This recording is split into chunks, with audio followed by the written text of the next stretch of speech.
Hello friends, ഇന്ന് നമ്മൾ ഉണ്ടാക്കാൻ പോണത് ഒരു അടിപൊളി 4 മണി പലഹാരം കേട്ടോ. നല്ല ടേസ്റ്റുള്ള 4 മണി പലഹാരം നമ്മൾ ഉണ്ടാക്കാൻ പോണത്.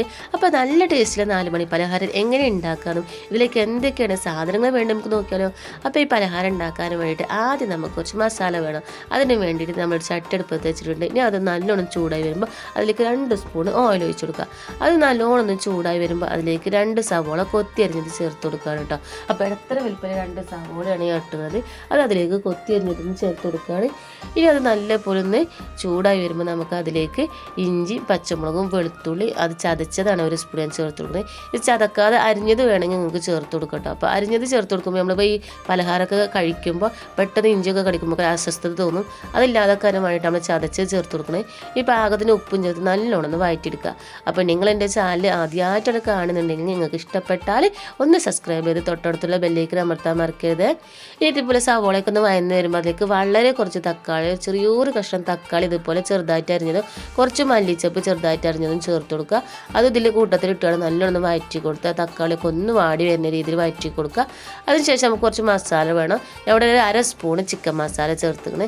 പിന്നെ ഒരു 1/4 ടീസ്പൂൺ മഞ്ഞൾപ്പൊടി, പിന്നെ ഒരു 1/2 ടീസ്പൂൺ മുളകും പൊടി. ഈ 3 പൊടികളും ചേർത്തതിന് ശേഷം നമുക്ക് നല്ലപോലെ ഒന്ന് ഇളക്കി കൊടുക്കുക. ചെറിയ തീ തന്നെ. ഇതിനൊരു എണ്ണ തെളിഞ്ഞ് വരുന്നവരെ നമുക്ക് നല്ലോണം ഒന്ന് ഇളക്കി കൊടുക്കുക. അതിൻ്റെ പച്ചമുളകൊന്ന് പോണ രീതിയിൽ നല്ലപോലെ ഒന്ന് ഇളക്കി കൊടുക്കണം കേട്ടോ. അപ്പോൾ ഇതുപോലെ നല്ലോണം ഇളക്കി കൊടുത്ത് നല്ലോണം എണ്ണയൊക്കെ തെളിഞ്ഞ് വന്നിട്ട് ഇനി നമുക്കിതൊന്ന് വാങ്ങി ചൂടാറാനും വേണ്ടി മാറ്റി വെക്കാം. ചൂടാറിൻ്റെ ശേഷം നമുക്ക് ഇതുപോലെ 2 സമൂസൻ്റെ ഓലെടുക്കുക. ഒന്ന് ഇതുപോലെ തന്നെ വെച്ച് കൊടുത്തതിന് ശേഷം നമുക്കിതിന് നടുവിലായിട്ട് നമ്മൾ ചൂടാറിയ മസാല ഒന്ന് 1 സ്പൂൺ ഇട്ട് കൊടുക്കുകയാണ് കേട്ടോ.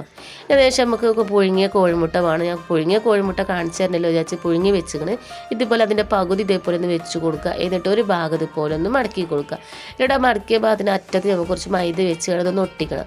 അപ്പോൾ ഉള്ളി ഒന്ന് പുറത്തേക്ക് പോരാത്ത രീതിയിൽ കാണാത്ത രീതിയിൽ നമുക്ക് ഇതുപോലെ ഒന്ന് മടക്കി നല്ലപോലെ വൃത്തിയിൽ ടൈറ്റായിട്ടൊന്ന് ഇങ്ങോട്ട് ഒട്ടിച്ചെടുക്കണം കേട്ടോ. അപ്പോൾ ഉള്ളിയൊക്കെ പുറത്ത് കണ്ടാൽ നമുക്ക് പൊരിച്ചെടുക്കുമ്പോൾ നമുക്ക് ഉള്ളിയൊക്കെ അതിനുള്ളിലേക്ക് ഇറങ്ങും ചെയ്യും. അതേപോലെ എണ്ണ കുടിക്കാനും സാധ്യതയുണ്ട്. അപ്പോൾ ഉള്ളിന്ന് കാണാത്ത രീതിയിൽ പോലെ ഒന്ന് ഒട്ടിച്ചെടുക്കാം. അപ്പോൾ നമുക്ക് ഇതുപോലെ തന്നെ ഒന്ന് കിട്ടിയിരിക്കണേ. നമുക്ക് ഇനി ഫുള്ളായിട്ട് ഇതുപോലെ ഒന്ന് ചെയ്തെടുക്കുക. എന്നിട്ട് ചൂടായ എണ്ണയിലേക്ക് ഇട്ടിട്ട് നല്ലപോലെ ഒന്ന് പൊരിച്ചു കോരണം കേട്ടോ. അപ്പോൾ നല്ല ടേസ്റ്റിന് അത് കഴിക്കാൻ നമ്മൾ പപ്സൊക്കെ നല്ല ടേസ്റ്റിലൊരു ഐറ്റം തന്നെയാണ്. അപ്പോൾ പേടിയിൽ നിന്ന് വാങ്ങുന്ന പപ്സിനെക്കാട്ടും എനിക്ക് ഇഷ്ടപ്പെട്ടത് ഇങ്ങനെ ഉണ്ടാക്കുന്ന പപ്സാണ് കേട്ടോ. അപ്പോൾ ഇത് നമുക്ക് ഇതേപോലെ നല്ലൊരു കളറാണ് ആ സമയത്ത് പൊരിച്ച് കോരുക. അങ്ങനെ നമുക്ക് ഓരോന്നായിട്ട് പൊരിച്ച് കോരുക. ഇത് ചെറിയ ചട്ടി അതുകൊണ്ടാണ് ഓരോന്നായിട്ട് നമ്മൾ പൊരിച്ച് കോരുന്നത് കേട്ടോ.